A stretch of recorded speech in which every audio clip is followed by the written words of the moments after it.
54వ కీర్తన 6వ చరణం మనం కలిసి చదువుదామండి. 54వ కీర్తన 6వ చరణము మనము కలిసి చదువుకుందామండి. యెహోవా నీ నామము ఉత్తమము, నేను దానికి కృతజ్ఞతాస్తులు చెల్లించుచున్నాను. ప్రభు సహాయం. దావీదు తన జీవితంలో ఎన్నో అనుభవాలు గుండా పోయినప్పుడు తన ఒక్కొక్క అనుభవాన్ని బట్టి ఆయా కీర్తనల్లో రాస్తూ వచ్చినాడు అనమాట.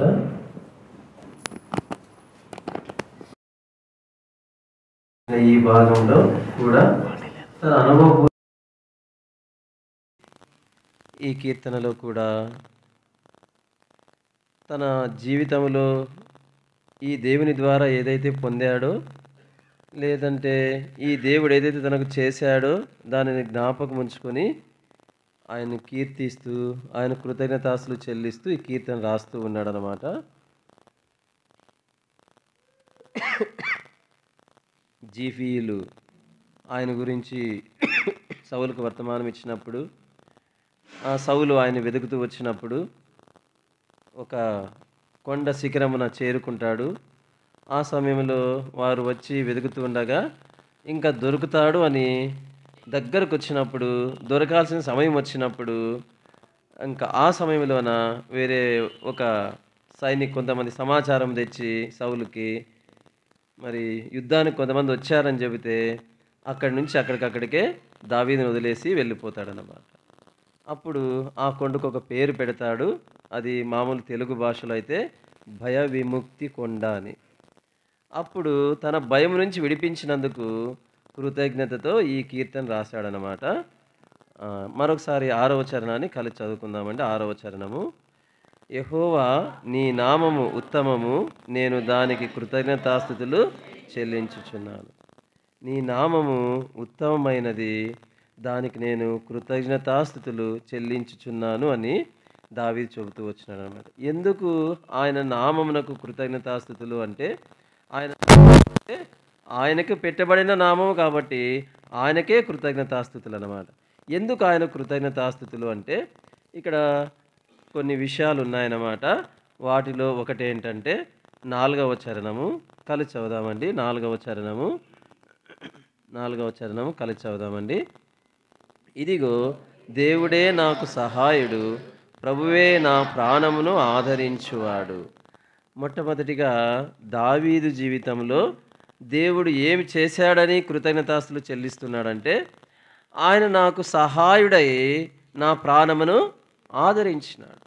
నాకు సహాయకుడిగా ఉండి నా ప్రాణమును ఆదరించినాడు కాబట్టి నేను ఆయనకు కృతజ్ఞతాస్తుతులు చెల్లిస్తున్నాను అని దావీదు అంటా ఉన్నాడు అనమాట. కృతజ్ఞత చూపించుట అనేది దేవుడు మన నుండి కోరేటువంటిదన్నమాట. లూకా సువార్తలో మనం చదువుతాము, 10 మంది కుష్టి రోగులు దారిన వెళ్తూ ఉండగా మరి ప్రభు మీరు వెళ్ళి యాజకుని కనపరచుకోండి అన్నాడు. వాళ్ళు వెళ్తుండగా 10 మంది శుద్ధులైనారు. ఒకడు మాత్రమే ఆ శుద్ధి ఒకటి చూసి ప్రభువును కృతజ్ఞత స్తుతిస్తూ యేసుప్రభు దగ్గరికి వచ్చినాడు. అప్పుడు అన్నాడు, ఆ 9 ఎక్కడా అని. ఆ 9 మంది ఏమైపోయినారు అంటే, ప్రభువు నుండి వాళ్ళు కూడా మేలు పొందినారు, కానీ వారు పొందిన మేలును బట్టి ప్రభు దగ్గర వారు కృతజ్ఞతను చూపించలేకపోయినారు. కానీ ఈ ఒక్కడే, అది వాడు కూడా సమరయుడంట. వాడొచ్చి ఆ ఒక్కడు దేవాన్ని, ప్రభువా నీవు నాకు స్వస్థత ఇచ్చావు, నేను స్తుతిస్తున్నానని ఆయన కృతజ్ఞతాస్తులు చెల్లిస్తూ వచ్చాను బిగ్గరగా. అది కూడా కాబట్టి ప్రభు ఏం కోరుతా ఉన్నాడంటే, మన నుండి కానీ ప్రతి ఒక్కరి నుండి కూడా కృతజ్ఞతాస్తుతులను కోరేవాడుగా ఉంటాడు. అంటే కృతజ్ఞత కలిగి ఉండమని కోరేవాడుగా ఉంటాడనమాట. అందులో 9 మంది కృతజ్ఞత లేని వాళ్ళుగా ఉంటారు. ఆ 9 మందిలో కృతజ్ఞత లేని వాళ్ళలో నీవు నేను ఉండకుండా జాగ్రత్త పడదాం. సౌడు జోసఫ్ అన్న వారి కుటుంబంను బట్టి ప్రభు స్తోత్రములు. అన్న ఆ 9లో ఒకరుగా కాకుండా ఈ ఒకనిలో ప్రభు దగ్గర కృతజ్ఞత స్తుతించిన వారిలో ఒకడుగా మరి అన్న కృతజ్ఞతతో ఇట్లు సంఘముతో తన సంతోషాన్ని పంచుకొని దేవునికి కృతజ్ఞతాస్తులు చెల్లించాలని వారు కుటుంబముగా ఇష్టపడ్డారు. కాబట్టి ఈ చివరి దినాల్లో ఎట్లా ఉంటామంటే దేవుని వాక్యం చెబుతుంది చూడండి, 2వ తిమోతి పత్రిక 3వ అధ్యాయము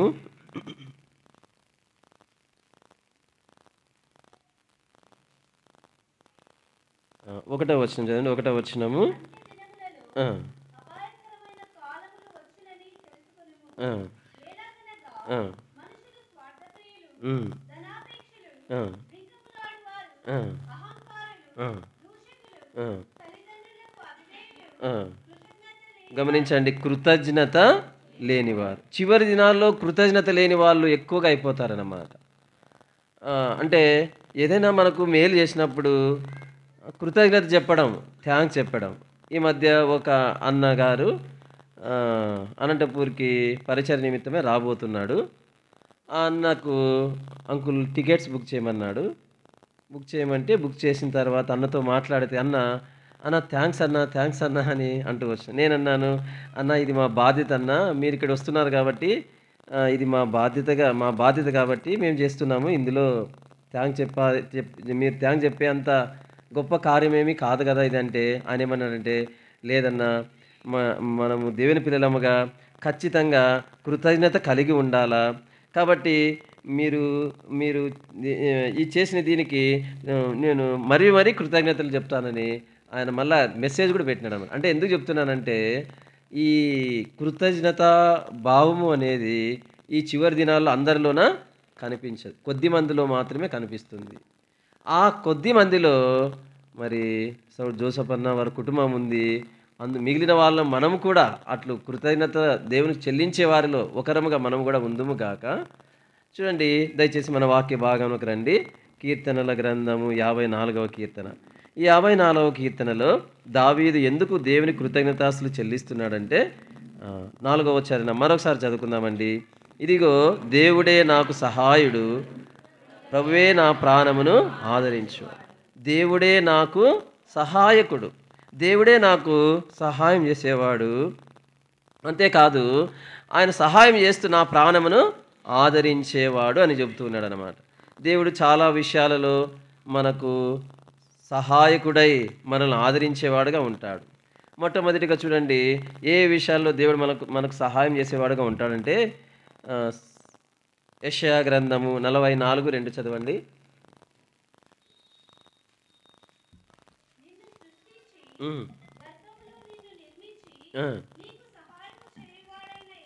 నీకు సహాయము చేయువాడైన యెహోవా. ఎట్లు సహాయం చేసేవాడంట? సృష్టించి గర్భములో నిర్మించి. గమనించండి, మన తల్లి గర్భములో మనల్ని సృష్టించి మనల్ని నిర్మించి మనకు అట్లు సహాయం చేసినవాడు. ఈ సంగతిని దావీదు కూడా గుర్తు చేసుకొని దేవుని కృతజ్ఞతాస్తులు చేసి. చూడండి, 139వ కీర్తన 139వ కీర్తన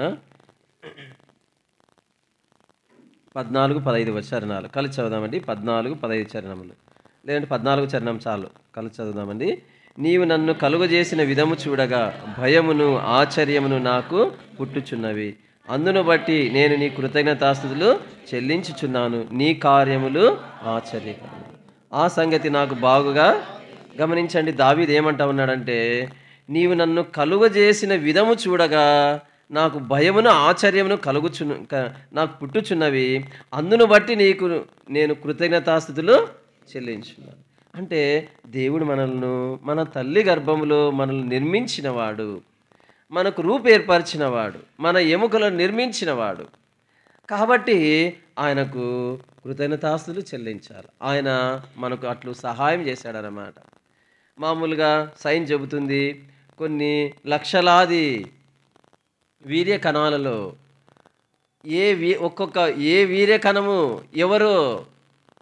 ఎవరు మనిషిగా రూపొందుతారో తెలియదు. అయితే దేవుడు నా తల్లి గర్భములో నేను పుట్టినట్లుగా, నేను అనబడినటువంటి ఆ వీర్య కణము ద్వారా మాత్రమే గర్భము దాల్చినట్లుగా నా తల్లికి దేవుడు కృప ఇచ్చాడు. అట్లే నీవు పుట్టడానికి కారణం ఏంటంటే, దేవుడు అట్లు నీ తల్లి గర్భములో నీవు పుట్టడానికి దేవుడు అట్లు కృప ఇచ్చాడు. కాబట్టి ఇలాగున మన జీవితంలో దేవుడు మనకు ఈ లోకంలో రావడానికి దేవుడు మనకు సహాయం చేశాడనమాట. ఇట్లు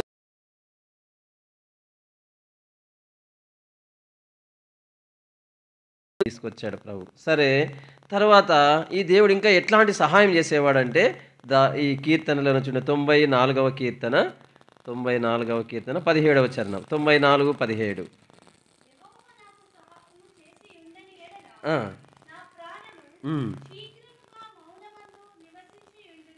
గమనించండి, నాకు సహాయం చేయకపోతే నేనేమయ్యేవాడిని?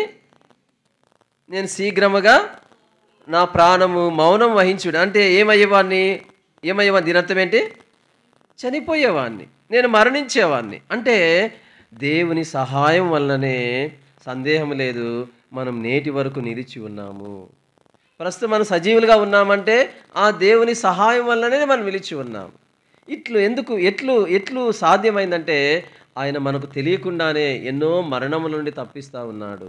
భౌతికమైన మరణముల నుండి.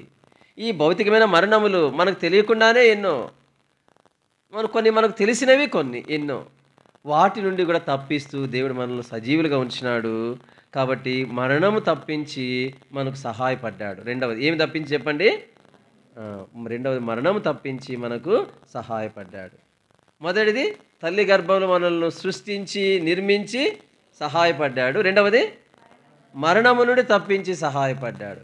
ఇది భౌతికమైన మరణము ఒకటైతే ఆత్మీయమైన మరణము కూడా మనకు బాగా పరిచయం ఉన్న వాక్య భాగంలో కదా. చూడండి, రోమా పత్రిక 5:12 చదవండి. రోమీలకు రాసిన పత్రిక 5వ అధ్యాయం 12వ వచనం.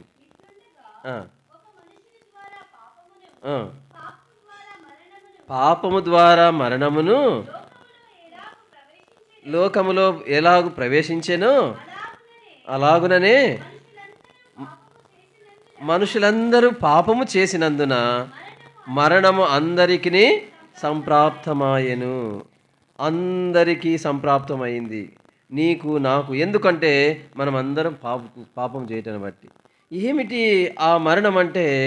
మనము ప్రకటన గ్రంథంలో చదువుతాము ఆ పాపముల జాబితా అవి.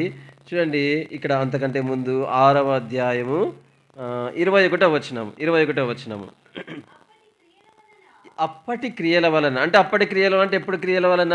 ప్రభువును అంగీకరించక ముందు లేదా ప్రభువును తెలుసుకోకముందు ఉన్న క్రియలను వలన మీకేమి ఫలము కలిగెను? వాటిని గురించి మీరిప్పుడు సిగ్గుపడుచున్నారు కారా? వాటి అంతము మరణమే. అంటే మనం ప్రభువు నమ్ముకొనక ముందు చేసినటువంటి ఆ కార్యములు ఏవైతే ఉన్నాయో ఆ క్రియలకు వలన కలిగే ఫలం ఏంటంటే వాటి అంతము మరణమే. మనం అలాగే వెళ్ళింటే అలాగే మనం మరణం పొందాల్సిన వారమే. అలాగే మనము వెళ్ళకుండా అక్కడితో మన జీవితం చాలించినా కూడా మనం మరణం పొందాల్సిన వారమే. అయితే కృపగల దేవుడు ఏ పాపములైతే మనము మరణం పొందడానికి అనగా రెండవ మరణం పొందడానికి కారణమైనాయో ఆ పాపముల కొరకై ప్రభువైన యేసుక్రీస్తు మన కొరకై చనిపోతూ వచ్చినాడు. గమనించండి, ప్రకటన గ్రంథం 21వ అధ్యాయము 8వ వచనం మనం కలిసి చదువుకుందామండి. 21:8 కలిసి చదువుకుందామండి. పిరికి వారును అవిశ్వాసులను అసహ్యులను నరహంతకులను వ్యభిచారులను మాంత్రికులను విగ్రహారాధికులను అబద్ధికులందరూ అగ్ని గంధకములతో మండు గుండములో పాలు పొందుదురు. ఇది రెండవ మరణము. ఇది ఎన్నో మరణము? రెండవ మరణం. భౌతికమైన మరణం అందరికీ వస్తుంది. ఎన్నిసార్లు దేవుడు తప్పించినా ఒక సమయంలో ప్రభు మనల్ని పిలుచుకుంటాడు. ఎందుకంటే ఈ శరీరం నశించిపోయేది కాబట్టి ఎక్కువ కాలం దీంట్లో ఇట్లనే పెట్టడానికి దేవుడు ఇష్టపడడు. దేవుడు మనం తీసుకుంటాడు. అయితే ఆ తర్వాత ఈ లోకాన్ని వదిలిన తర్వాత, ఈ శరీరం వదిలిన తర్వాత మరి ఆ క్రియల వలన కలిగేటువంటి ఫలితం ఏంటంటే మరణమే, అనగా రెండవ మరణమే. ఆ రెండవ మరణం ఎట్లాంటిదంటే అది చూడండి, అది ఎట్లాంటిదంటే 14వ వచనం 20:14 కలిసి చదువుదామండి. 20:14 కలిసి చదువుదామండి. మరణమును మృతుల లోకమును అగ్నిగుండములో పడవేయబడెను. ఈ అగ్నిగుండము రెండవ మరణము. ఈ అగ్నిగుండం ఏదది? రెండవ మరణము. కాబట్టి ఆ రెండవ మరణమైన అగ్నిగుండంలో మనం పడవేయబడాల్సిన వాళ్ళం. చెప్పండి, మరణానికి కారణం ఏంటి? చెప్పండి. మరణ కారణం ఏంటి? పాపం కదా! పాపం అందరూ చేసినందువలన అందరికీ మరణము సంప్రాప్తమై. ఏ పాపములైతే మనిషికి మరణాన్ని తీసుకురావడానికి కారణమైనాయో ఆ పాపముల కొరకై 1 కొరింథీయులకు రాసిన పత్రిక 15వ అధ్యాయము 3వ వచనం కలిసి చదువుదామండి. 3వ వచనం కలిసి చదువుకుందాం. 1 కొరింథీయులకు రాసిన పత్రిక 15:3. నాకియ్యబడిన ఉపదేశమును మొదట మీకు అప్పగించి తిని, అదేమనగా లేఖనముల ప్రకారము క్రీస్తు మన పాపముల నిమిత్తం మృతి పొందెను, సమాధి చేయబడెను, లేఖనముల ప్రకారం 3వ దినమున లేపబడెను. గమనించండి, ఎందుకు యేసులో చనిపోయినాడంట? మన పాపముల నిమిత్తము. ఏ పాపములైతే రెండవ మరణమునకు అగ్నిగుండానికి తీసుకెళ్ళడానికి కారణమైనాయో ఆ పాపముల నిమిత్తమై ప్రభువైన యేసుక్రీస్తు మృతి పొందాడు. అట్లు మృతి పొందుడు ద్వారా ప్రభువైన యేసుక్రీస్తు ఏం చేశాడంటే, చూడండి, 1 యోహాను పత్రిక 2వ అధ్యాయం 1 యోహాను పత్రిక 2వ అధ్యాయం 2వ వచనం కలిసి చదువుకుందామండి. 2:2 కలిసి చదువుకుందామండి. ఆయనే మన పాపములకు శాంతికరమై ఉన్నాడు. మన పాపములకు మాత్రమే కాదు, సర్వలోకమునకు శాంతికరమై ఉన్నాడు. చూడండి, ఆయనే అనగా యేసు ప్రభువే మన పాపములకు శాంతికరమై ఉన్నాడు. మన పాపములకు మాత్రమే కాదు, సర్వలోకమునకు అంటే ప్రపంచంలో ఉన్న మనుషులందరి పాపములకు యేసు ప్రభు శాంతి చేశాడు, అనగా ప్రాయశ్చిత్తం చేశాడు. ప్రియమైన సహోదరా, సహోదరి, నీ పాపములకు ప్రాయశ్చిత్తం కలిగిందా? నీ పాపములు క్షమించబడ్డాయా? నీ పాపములు క్షమించబడకపోతే ఈ సాయంకాల సమయంలో జ్ఞాపకం ఉంచుకో, నీవు పాపములో ఉండి పాపములోనే మరణిస్తే, పాపములో నుండే పాపములో జీవిస్తూనే నీవు ఈ శరీరాన్ని వదిలితే, ఈ లోకాన్ని వదిలితే, నీ కొరకై అగ్నిగుండం కాచుకొని ఉంది. ఆ అగ్నిగుండం నుంచి తప్పించుకోవడము ఎవరి చేత కాదు. అందుకే ప్రభువైన యేసుక్రీస్తు నీ పాపముల కొరకై, నా పాపముల కొరకై, ఆయన లోక రక్షకుడు కాబట్టి, అనగా ప్రపంచానికి రక్షకుడు కాబట్టి ఆయన ప్రపంచమంతటికి శాంతి చేశాడు. ఆయన భారతదేశానికి మాత్రమే దేవుడైంటే భారతదేశంలోనే పుట్టి భారతదేశంలో ఉన్న ప్రజల కొరకు మాత్రమే రక్తం కార్చేవాడు, వారి పాపాలకు మాత్రమే ప్రాయశ్చిత్తం చేసేవాడు. యేసు ప్రభు భారతదేశానికి మాత్రమే చెందినటువంటి దేవుడు కాదు. మరి ఎవరు యేసు ప్రభు అంటే? సర్వలోక సృష్టికర్త ఆయన. అందుకే ఒక ఆమె అనింది, ఆయన గురించి సాక్ష్యం ఇచ్చింది, ఈయన నిజముగా లోకరక్షకుడు, ఆయన జేవియర్ ఆఫ్ ద వరల్డ్, అంటే లోకమునకు రక్షకుడు, అనగా ప్రపంచానికి రక్షకుడు. అందుకే ప్రపంచానికి నడిబొడ్డున నీ నా పాపములకు ఆయన ప్రాయశ్చిత్తం చేశాడు. నీ నా పాపములకు యేసులో చనిపోయాడు, ఆయన సమాధి చేయబడ్డాడు, సమాధిలోంచి తిరిగి లేచాడు. అట్లా ఆయన ప్రాయశ్చిత్తం చేశాడు. అయితే సహోదరుడా, సహోదరి, ఓ అక్క, ఓ అన్న, యేసు ప్రభుతో నీ పాపములు ఒప్పుకుంటే యేసు ప్రభు నీ పాపములు క్షమిస్తాడు. నీ పాపములకు ప్రాయశ్చిత్తం కలుగుతుంది. అట్లా నీ పాపం ప్రాయశ్చిత్తం ఎప్పుడైతే కలుగుతుందో అప్పుడు ఏమవుతావంటే ఆ రెండవ మరణమైన ఆ అగ్ని గంధకములతో మండు గుండమును నీవు తప్పించుకుంటావు. అట్లు నేను కూడా తప్పించుకున్నా. చెప్పాలంటే నీవు నాకంటే మంచివాడు, నాకంటే మంచిదానవు. నేను చేసినటువంటి పాపములు, నేను చేసినటువంటి ఘోర దుష్కార్యములు నువ్వు చేయలేదు. నీకంటే ఎక్కువగా నేను అట్లు చేసి జీవించిన వాడనే. అయితే ఒక పుస్తకంలో యేసు ప్రభు నా పాపములకు ఎట్లు ప్రాయశ్చిత్తం చేశాడని నేను చదివాను. యేసు ప్రభు నా పాపములన్నీ ఒప్పుకున్నాను ఏడుస్తూ. యేసు ప్రభు నా పాపముల కొరకై చనిపోయి తిరిగి లేచాడని నమ్మాను. యేసు ప్రభు ప్రపంచంలో ఉన్న మనుషులందరి పాపములకు ప్రాయశ్చిత్తమైన దేవుడని నమ్మాను. యేసు ప్రభుతో నా పాపములు ఒప్పుకున్నాను. యేసు ప్రభు నా పాపములు క్షమించాడు. ఆ దినం మొదలుకొని ఈ దినం వరకు చెప్పగలను, నేను ఎప్పుడు మరణించినా ఆ అగ్ని గంధకములతో మండు గుండాన్ని నేను తప్పించుకున్నాను. నేను ఆ దేవునితో కూడా ఆ నిత్య రాజ్యంలో ఉండబోతున్నాను అని నేను నిశ్చయముగా నేను చెప్పగలను.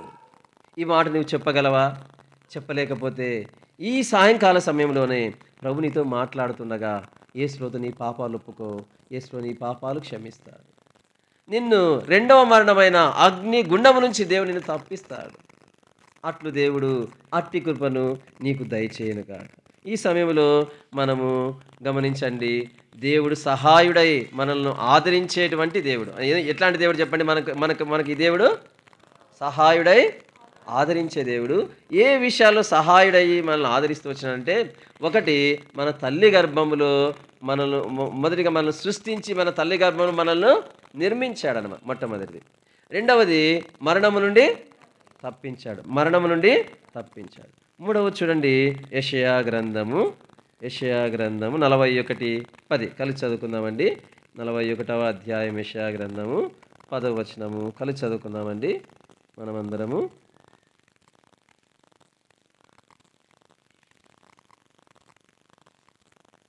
నలభై 9-10 వచనాలు కలిసి ఉన్నాయండి. కలిసి చదువుదామండి.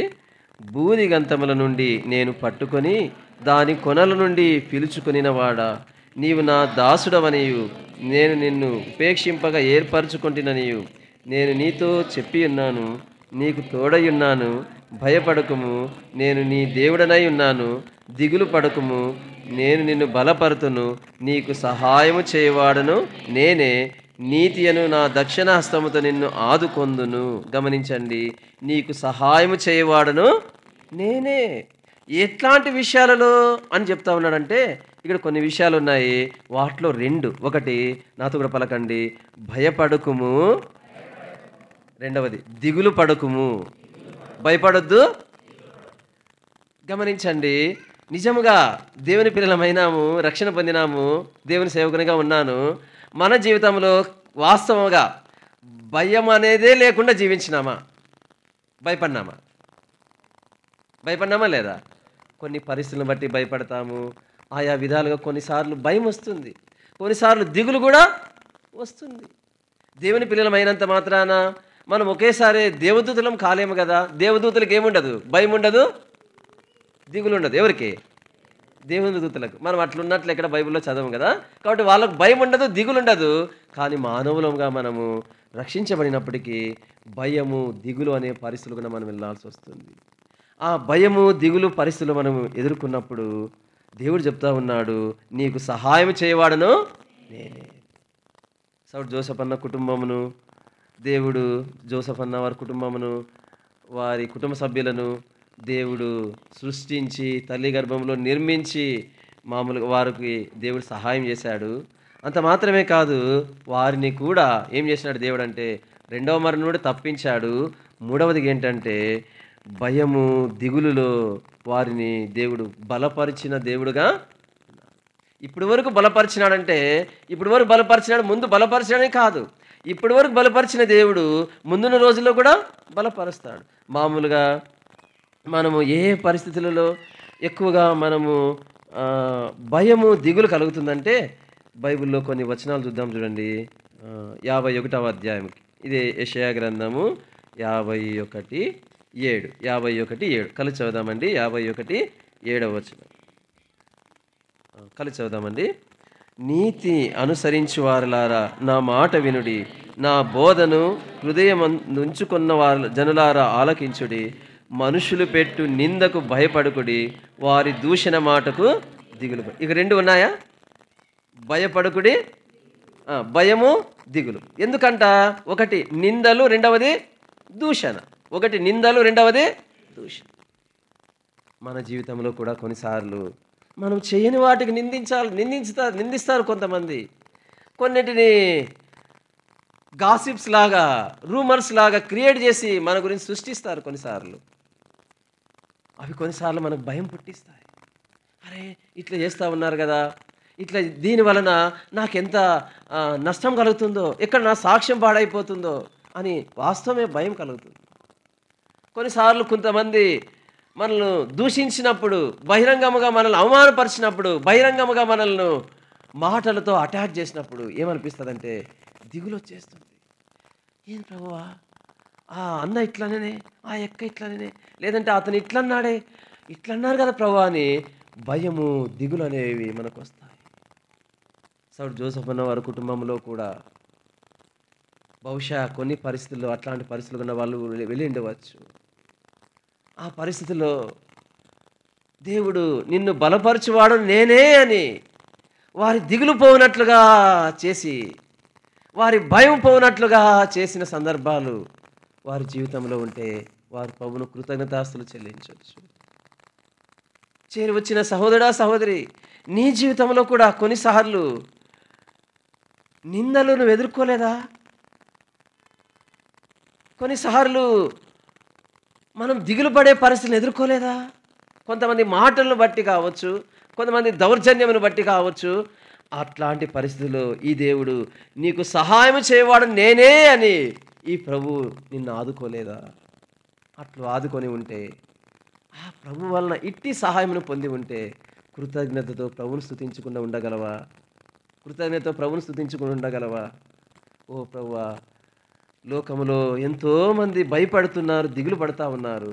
వారికి లేని భాగ్యం నాకు ఇచ్చినావయ్యా, నన్ను ఆదుకునేవాడుగా నీవు ఉన్నావు కదా అని మనం కృతజ్ఞతతో ప్రభు కృతజ్ఞతాస్తులు చెల్లిస్తే, ఆ 10 మందిలో 9 మంది ప్రభువును కృతజ్ఞత చెప్పకుండా లేదా కృతజ్ఞత చూపకుండా వెళ్ళిపోయిన వారిలో కాకుండా కృతజ్ఞత చూపిన ఒక్కడున్నాడు కదా, ఆ ఒక్కనిలాగా ఈ చివరి దినాల్లో, కృతజ్ఞత లేని ఈ చివరి దినాల్లో కూడా కృతజ్ఞతా భావం నిండిన వారమై హృదయంలో దేవుని కృతజ్ఞతాస్తులు చెల్లించవచ్చు. చూడండి, ఒకటి మనకు దిగులు భయము కలగడానికి మనుషులు పెట్టే నిందలు దూషణలు కారణమైతే, మనకు కొన్నిసార్లు చూడండి కీర్తనలు కొన్నిసార్లు ఎట్లా ఉంటాయంటే, కీర్తనల గ్రంథము 55వ కీర్తన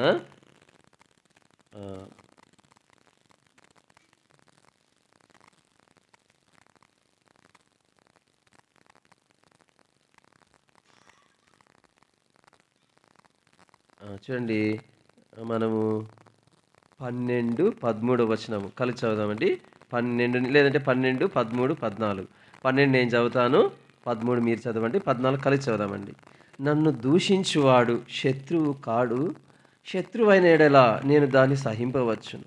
నా మీద మిట్టి పడువాడు నా యందు పగబట్టినవాడు కాడు, అట్టివాడైతే నేను దాగి ఉండవచ్చును. చదవండి.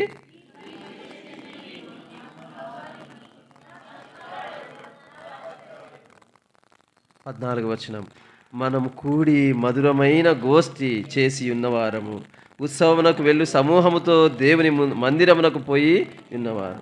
ఇట్లాంటి వాళ్ళు చెలికాళ్లే, మనతో కలిసి ఉన్న వాళ్ళే కొన్నిసార్లు మనకు నష్టం కలిగిస్తే, వారే మనలను గాయపరిస్తే అప్పుడు ఏం కలుగుతుంది? దావీదు అంటా ఉన్నాడు చూడండి, ఇప్పుడు చూడండి 4, 5 వచనాలు, లేదంటే 5వ చరణం మాత్రమే కలిసి చదుదాం. 5వ చరణం కలిసి చదుదామండి. 5వ చరణము. దిగులును వణుకును నా కలుగుచున్నవి, మహాభయము నన్ను ముంచివేశాను. దిగులు భయం ఉందా లేదా? ఉందా లేదా? కొన్నిసార్లు మనం అనుకున్న వాళ్ళే ఈ సార్ అయితే నాకు సహాయం చేయగలడని ఏ సార్ అనుకుంటామో, లేకుంటే ఈయన లేదంటే వీళ్ళు కొంచెం ఆత్మీయంగా మంచి వాళ్ళని ఎవరినైతే మనం గౌరవిస్తామో, మనం ఎవరినైతే మన హృదయంలో వాళ్ళని హెచ్చిస్తూ ఉంటామో, కొన్నిసార్లు అట్లాంటి వాళ్ళ ద్వారానే గాయపరచబడతాము. కొన్నిసార్లు మనం హృదయంలో ఎట్లాంటి స్థానం వాళ్ళకి ఇచ్చింటామో, ఈ అక్క ఇట్లా వీళ్ళు ఇంత ఆత్మీయులు కదా, లేకుంటే వీళ్ళు చాలా ప్రభువునందు బాగా ఉన్నవాళ్ళు, లేదంటే దేవుని పిల్లలు కదా అని మనం వారికి ఉన్నత స్థానం ఎవరికైతే ఇచ్చింటామో, కొన్నిసార్లు అట్లాంటి వాళ్ళ ద్వారా గాయపరచబడతాము. మన వాళ్ళు అనుకున్న వాళ్ళే, మనం గౌరవించే వాళ్ళే, మనం ఎప్పుడూ వాళ్ళను చులకను చూసి ఉండము, ఎప్పుడు తృణీకరించి ఉండము. మన వాళ్ళే అని మనం హెచ్చించే వాళ్ళ చేతనే కొన్నిసార్లు గాయపరచబడినప్పుడు కూడా దిగులు కలుగుతుంది, భయం కలుగుతుంది. ఏం ప్రభువా ఇది? ఆయనను నేను ఇంతగా నా హృదయంలో హెచ్చించుకొని ఎంతమందితో అన్న గురించి మంచి సాక్ష్యం చెప్పాను కదా, చూడు అన్న ఆయన ఇట్లన్నా, ఆయనకి ఇట్లాంటిదన్నా అని వాళ్ళ గురించి నేను ఎంతగా హెచ్చించి నేను చెబుతూ వచ్చినానే, కానీ వాళ్ళే ఈరోజు నన్ను గాయపరుస్తూ ఉన్నారే, వాళ్ళే నన్ను తృణీకరిస్తున్నారే అని కొన్నిసార్లు అట్లాంటి పరిస్థితులు ఎదుర్కొన్నప్పుడు కూడా మనకి ఏమవుతుందంటే దిగులు భయము పుడుతుంది. మన సొంత స్నేహితులే కొన్నిసార్లు మనల్ని గాయపరిచే వాళ్ళుగా ఉంటారు, మన సొంత స్నేహితులే మనకు నష్టం కలిగించే వాళ్ళుగా ఉంటారు. మన అనుకున్న వాళ్ళే చేసినప్పుడు భయము కలుగుతుంది, దిగులు కలుగుతుంది. అది దావీదు తన అనుభవంలో వెళ్తూ వచ్చినాడు. ప్రియ సహోదరుడా, సహోదరి, నీ జీవితంలో ఇట్లాంటి అనుభవం గుండా నువ్వు వెళ్ళినావా? వెళ్ళినప్పుడు ఆ దిగులును భయమును దేవుడు పోగొట్టేటట్లు చేశాడా? చేసింటే ఈ సాయంకాల సమయంలో ప్రభు కృతజ్ఞతాస్తుతులు చెల్లించవచ్చు. చూడండి రెండవది, మూడవది చూడండి, ద్వితీయోపదేశకాండము 31వ అధ్యాయం.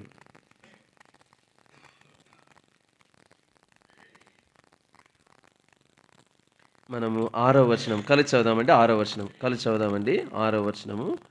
భయపడుకుడి, వారిని చూసి దిగులు పడుకుడి, నీతో కూడా వచ్చువాడు నీ దేవుడైన యెహోవాయే, ఆయన నిన్ను విడువడు, నిన్నెడబాయడు.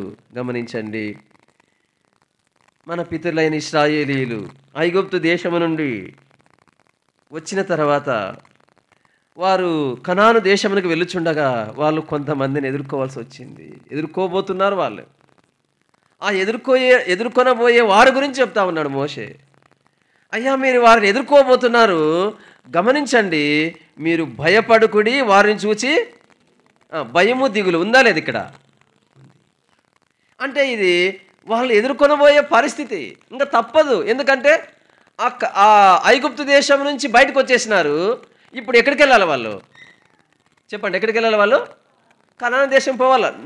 ఇంక వాళ్ళకు వేరే సోర్స్ ఏమి లేదు. ఇప్పుడు కనాను దేశానికి పోవాలన్నప్పుడు ఆ కనాను దేశానికి వెళ్ళినప్పుడు ఖచ్చితంగా వాళ్ళను ఎదుర్కోవాల్సిందే.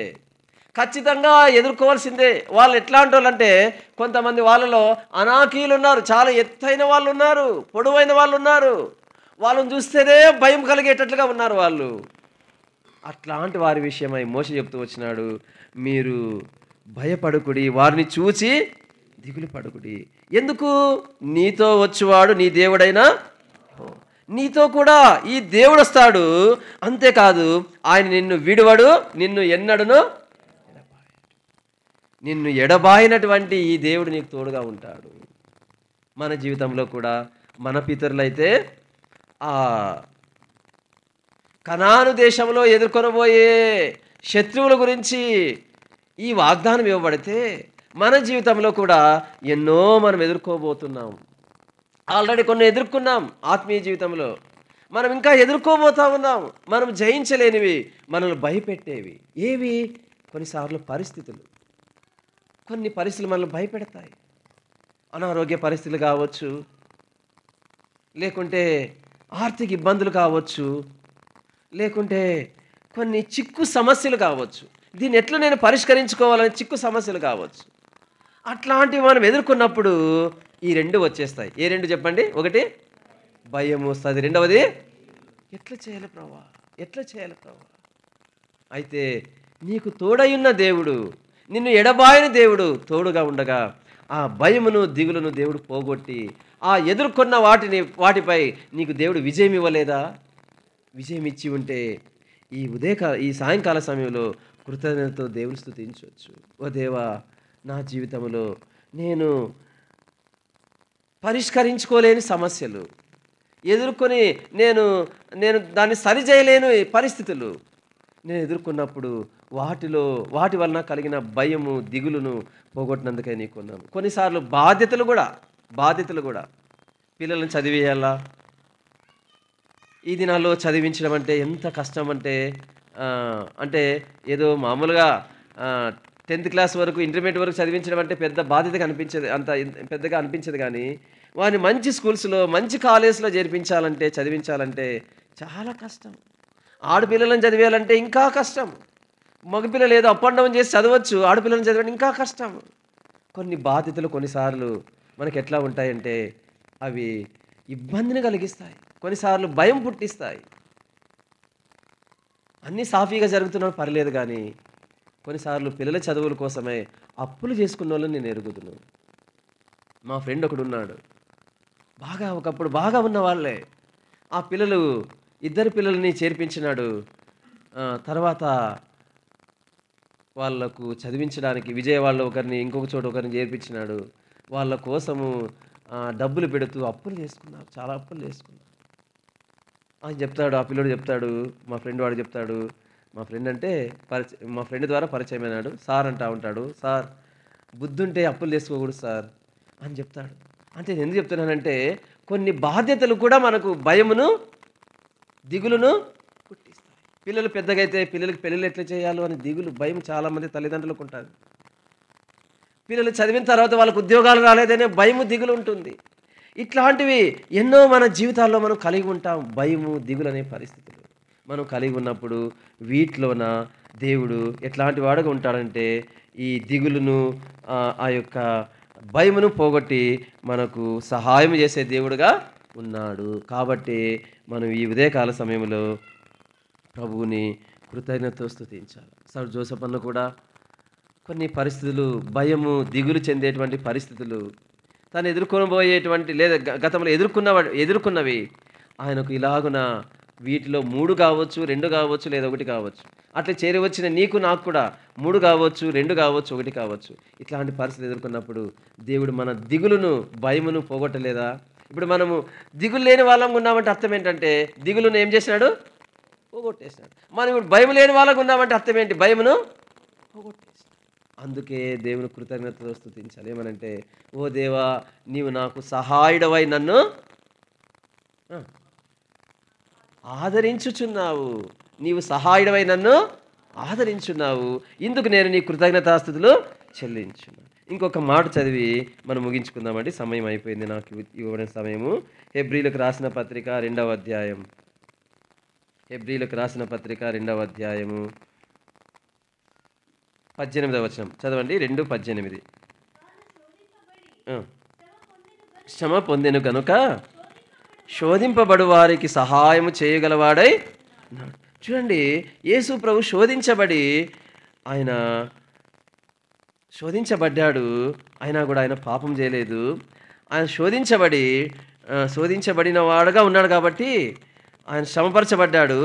ఆ శ్రమను ఆయన జయించినాడు కాబట్టి ఎవరైతే ఈ శ్రమలనే శోధనల గుండా వెళ్తూ ఉంటారో వాళ్ళకు ఆయన సహాయం చేయగలవాడుగా ఉన్నాడు. త్వరగా చదవండి దయచేసి.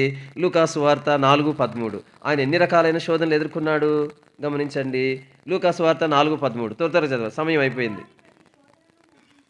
గట్టిగా చదవక. అపవాది ఆగాలక. అపవాది ప్రతి శోధనను ముగించి గమనించండి, యేసు ప్రభుకి ఎన్ని శోధనలు పెట్టాడు అపవాది? ప్రతి శోధన అంటే అర్థం ఏంటి? ఒక మనిషిగా ఎన్ని శోధనలు మనం ఎదుర్కొంటాము ఈ లోకములో, అన్ని రకాలైన శోధనలు యేసు ప్రభు బాప్తిసం పొందిన తర్వాత అపవాది చే శోధించబడినప్పుడు అన్ని రకాలైన శోధనలు ఎదుర్కొన్నాడు.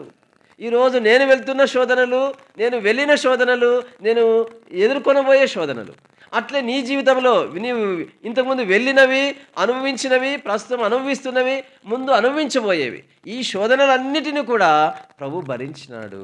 ఆల్రెడీ ఆయన ఎదుర్కొన్నాడు, ఆయన వాటిలో విజయం పొందినాడు. ప్రియ సహోదరుడా, కాబట్టి నీకు నాకు ఆయన ఏం చేయబోతున్నాడంటే మనకు శోధనల్లో సహాయం చేయబోయేవాడుగా ఉన్నాడు. చూడండి, మొదటి పేతురు పత్రిక 1వ అధ్యాయం 6వ వచనం, 1:6 త్వరగా చదవండి.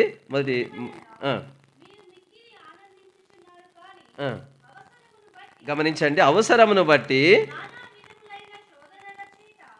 శోధనల చేత ప్రస్తుతమున కొంచెము కాలము మీకు ఎందుకు దుఃఖం కలుగుతుందంట? శోధనల చేత, నానా విధములైన శోధనల చేత.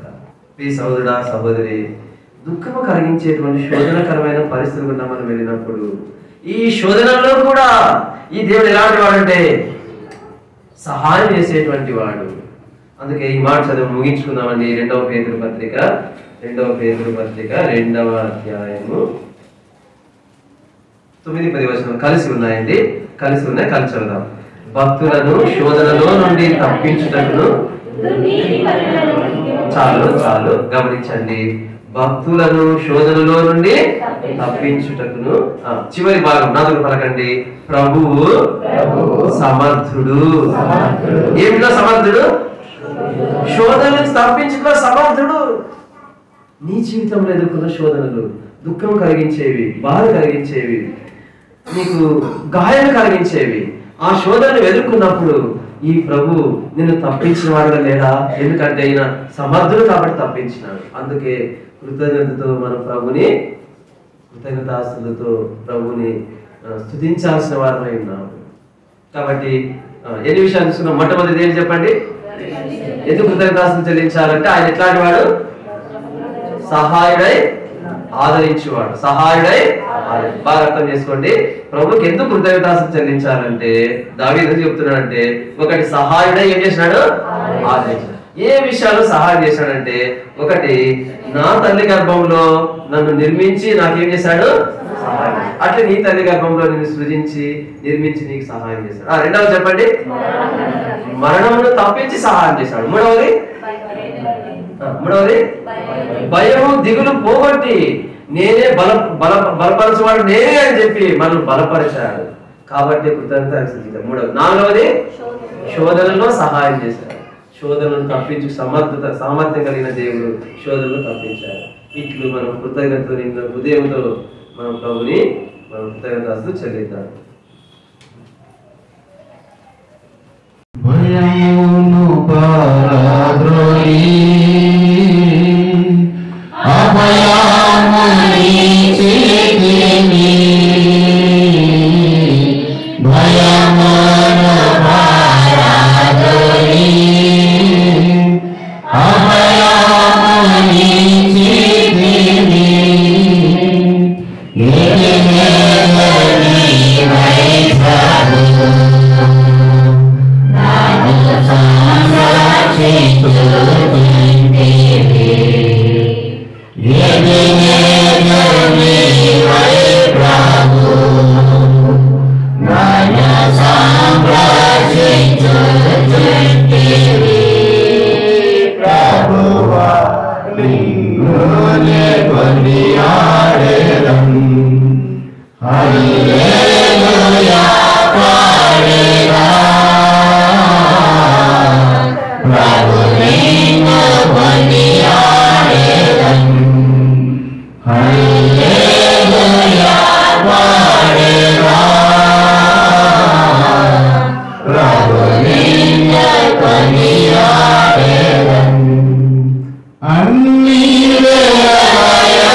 Hallelujah.